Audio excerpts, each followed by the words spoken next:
நீங்கள் நடித்த பெரும்பாலான கதாபாத்திரங்கள் பார்த்தீங்கன்னா, ஒரு அப்பாவியான கதாபாத்திரம்.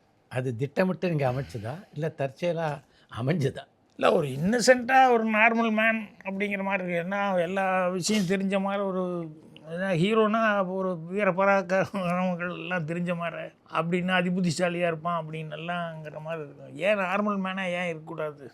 ஒரு நார்மல் மேனாக இருந்தால் என்ன தப்பு அப்படின்னு சொல்லிட்டு தேவைப்படும் போது அங்கே புத்திசாலித்தனம் சொல்லிட்டு மற்ற நேரத்தில் ஒரு சாதாரண ஆளாக இருக்கலாமே அப்படின்னு. ஸோ சிவர்லா சித்திரங்கள்லேயே அந்த மாதிரி கேரக்டரைசேஷன் தான் பண்ணியிருப்பேன். இப்போ புதிய வார்ப்புகள் வந்து அது நம்ம கேரக்டரைசேஷன் இல்லை, அவர் கதை வந்து அவர் செல்வராஜ்.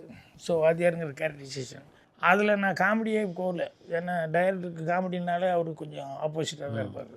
இந்த ஜனாலாம் நம்மகிட்ட கெஞ்சி கூத்தாடி